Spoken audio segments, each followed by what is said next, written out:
Emmanuel Gatera a un langage inhabituel, plein d'informations chocs qui s'inspirent des nouvelles découvertes scientifiques pour guérir le mal-être des humains grâce au potentiel fabuleux du cœur humain.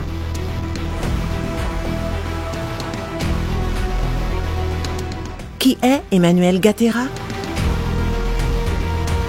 Je suis Emmanuel Gatera, je suis né à Kigali, au Rwanda.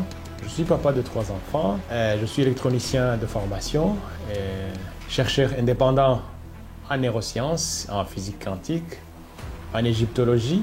Je suis coach professionnel aussi. Et alors, je suis thérapeute en psychologie énergétique.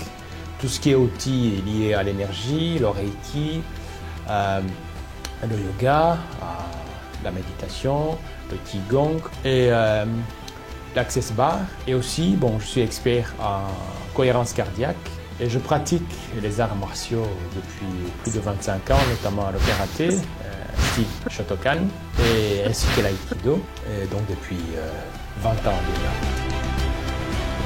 Pour comprendre son langage, il y a certaines notions à savoir pour mieux bénéficier des connaissances qu'il partage.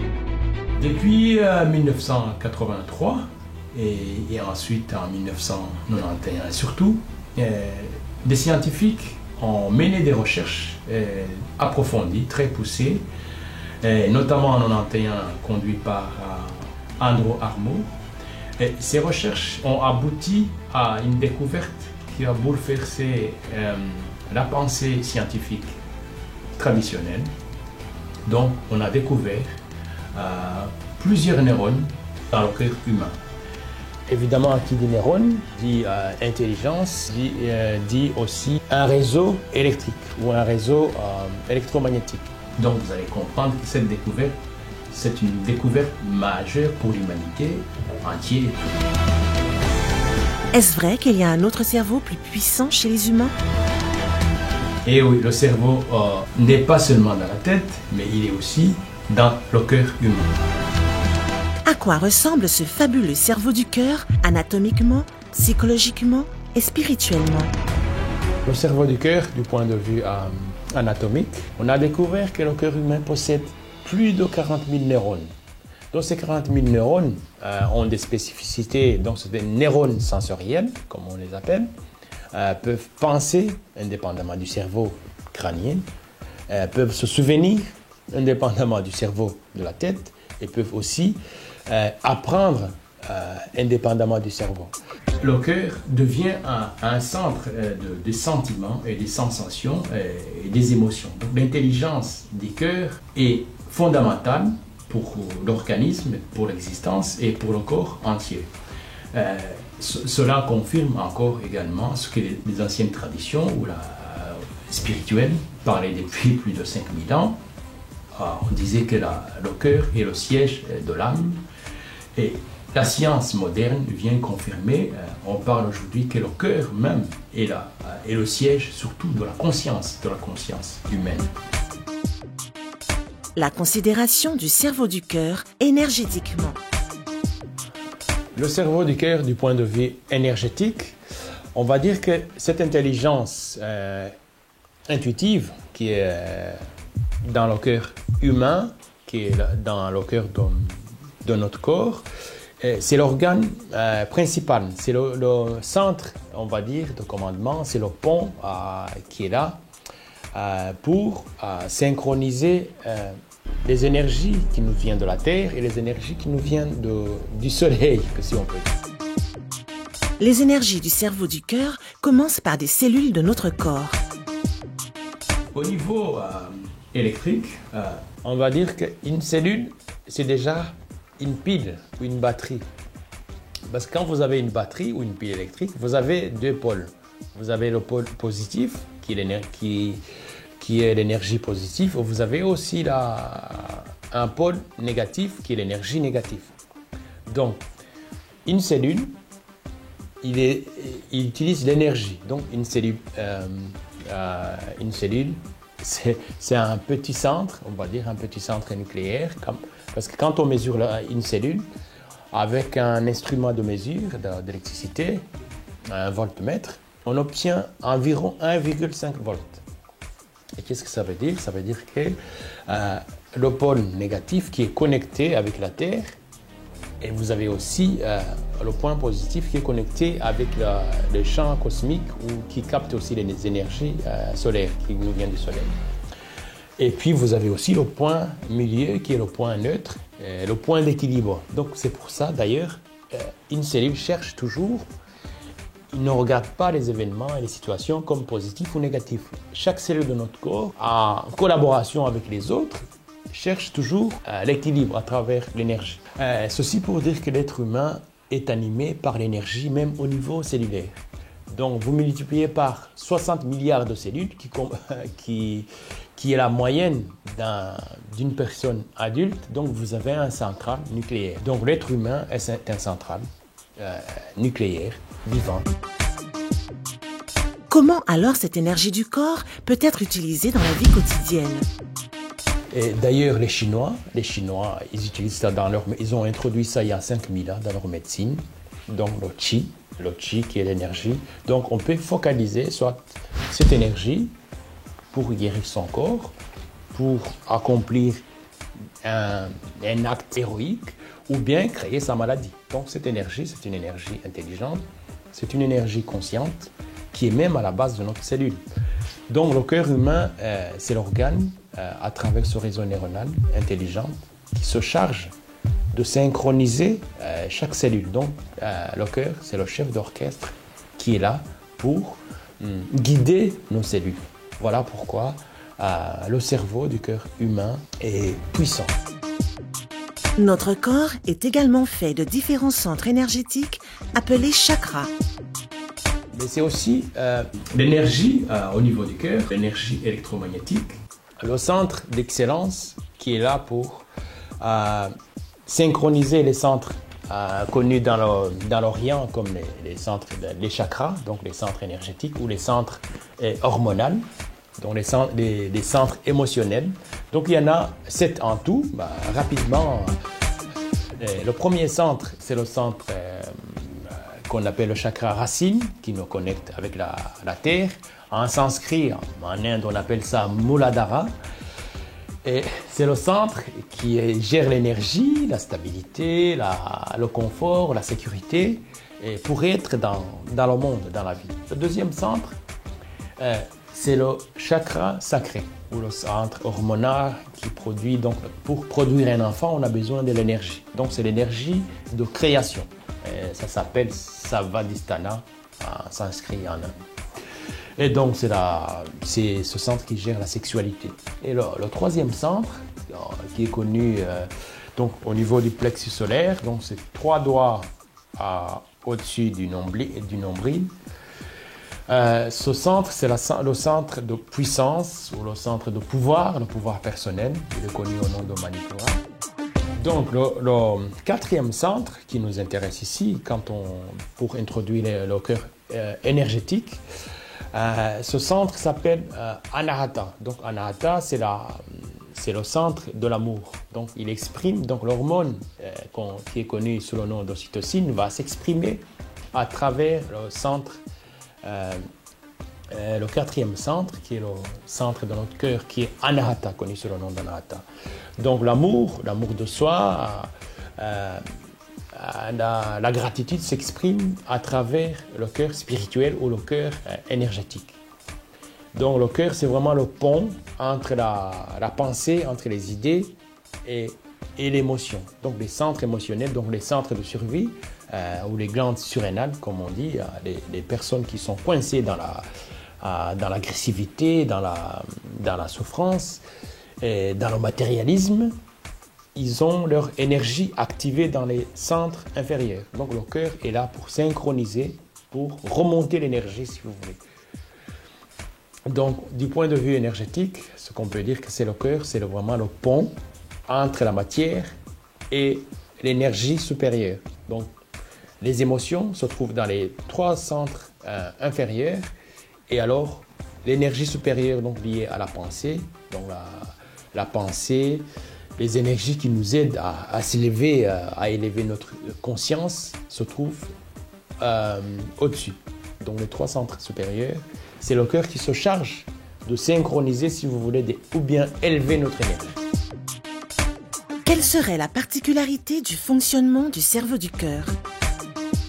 Le fonctionnement du cœur énergétique, je précise, c'est-à-dire qu'à chaque battement, une poussée en fait d'activité neuronale est transmise au cerveau. Le cœur va demander, envoyer une requête au cerveau pour demander le ressenti. Comment le corps va se sentir.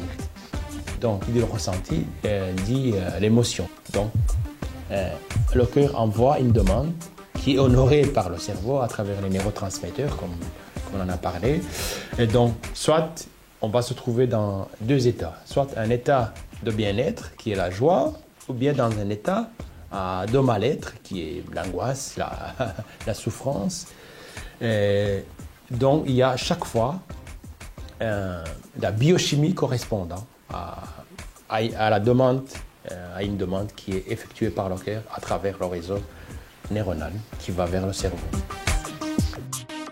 Y a-t-il un échange ou une interaction entre ces deux cerveaux?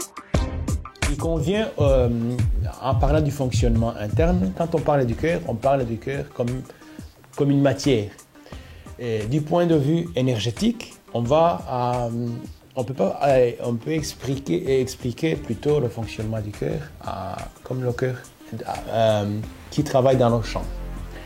Le champ électromagnétique, il fonctionne à 360 degrés. Donc, c'est-à-dire que le cœur, son champ énergétique, donc généré par ses neurones, ce champ va pénétrer chaque cellule de notre corps, mais il va aussi déborder à l'extérieur.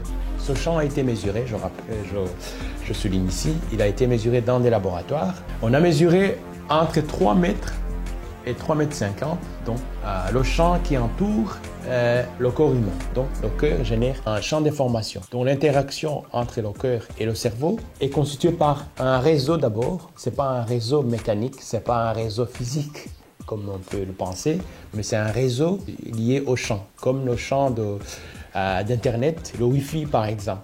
L'Internet que vous utilisez, vous ne voyez pas des câbles et pourtant vous avez la communication. Donc c'est exactement la même chose. La science confirme aujourd'hui que les pensées, nos idées, nos souvenirs ne se trouvent pas à l'intérieur dans notre crâne, mais plutôt à l'extérieur, dans ce champ évidemment, le champ intelligent. Donc, l'interaction entre le cœur et le cerveau, c'est une connexion quantique. Donc, c'est une connexion basée sur le champ énergétique. Y a-t-il des cas, à titre d'exemple, approuvés par la science qui témoignent de cette interaction? Quand les deux personnes, par exemple, se trouvent dans le même champ, leurs champs vont fusionner, on va avoir le même champ.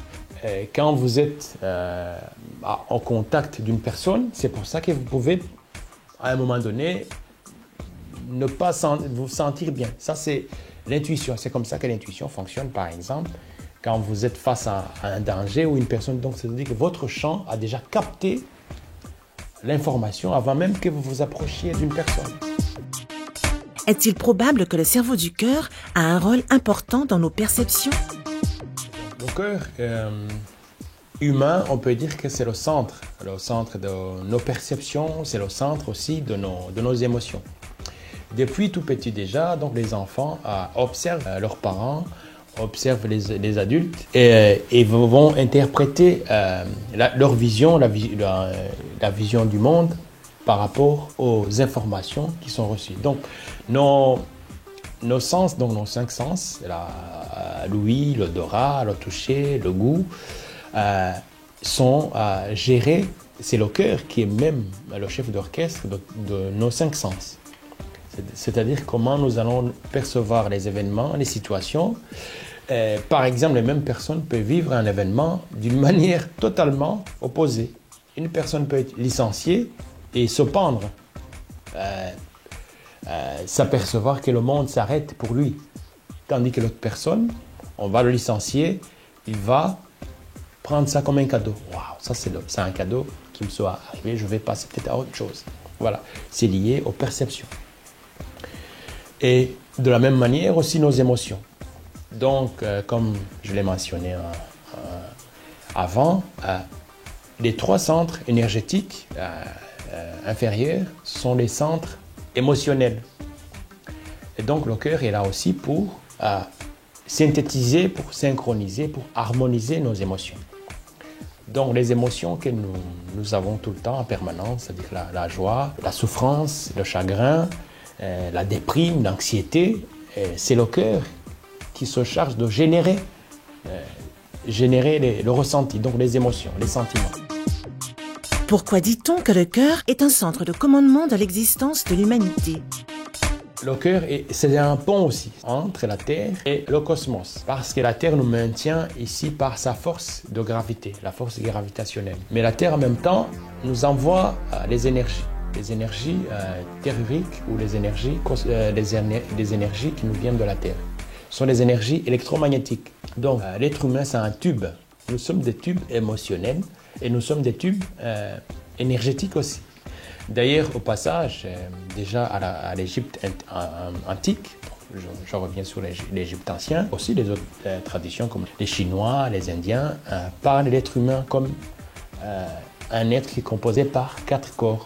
Donc vous avez le corps spirituel ou le corps astral qui a ralenti sa fréquence pour avoir le corps mental. Donc le corps mental aussi qui a ralenti sa fréquence pour aboutir à un corps émotionnel. Et le corps émotionnel aussi qui a ralenti sa fréquence pour aboutir au corps matériel.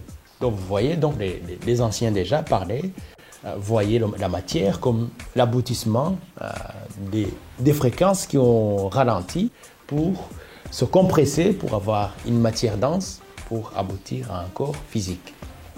Et donc le cœur, c'est vraiment le centre qui va donner la puissance de nos perceptions, comment nous allons voir les événements, les situations qui nous arrivent.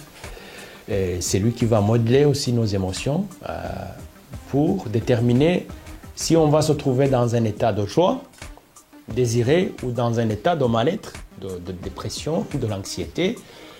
C'est vraiment le centre de commandement de l'existence de l'être humain. Est-ce vrai que le cerveau du cœur joue un rôle important dans l'harmonie entre notre monde intérieur et extérieur? Les émotions comme la jalousie, la colère, la haine, l'agressivité ne vont pas disparaître. Donc vous allez vous apercevoir une personne qui vous a maltraité il y a une dizaine d'années. Donc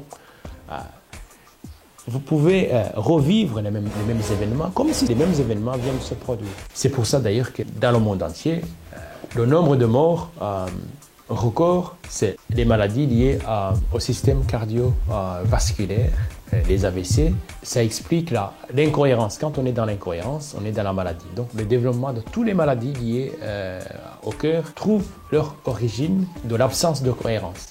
Chaque être humain devrait se donner le but de chercher la cohérence, d'obtenir la cohérence. Parce que le cœur est là pour nous fournir le ressenti, donc la joie. Le cœur joue un rôle important d'apporter l'harmonie entre notre monde intérieur et le monde extérieur.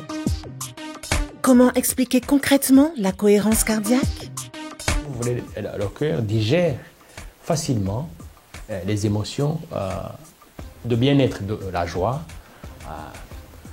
l'appréciation, la reconnaissance, l'empathie, la gratitude sont les émotions que le cœur digère facilement.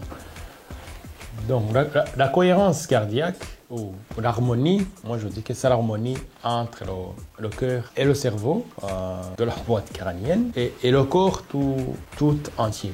Donc la cohérence, c'est l'harmonie entre tous les organes qui composent notre corps et le cerveau ou l'esprit. On va dire que clairement, c'est l'harmonie entre le corps et l'esprit. Cette cohérence ou cette harmonie est obtenue par 2 émotions, la joie ou l'amour. Donc quand on est dans l'amour ou quand on est dans la joie, quand on est heureux, on a une fréquence qui est mesurée dans des laboratoires de 0,1 Hz, comme une fréquence radio. Et quand on se trouve dans cette plage de fréquence de 0,1 Hz, on est dans un état d'équilibre, on est dans un état d'harmonie, on est dans un état d'homéostasie électrique. En médecine, je crois que aussi ils utilisent ce terme, l'homéostasie. L'homéostasie veut dire ordre. l'ordre dans tout le corps. Ça, c'est l'absence de souffrance. On va dire qu'on est dans l'absence totale de souffrance.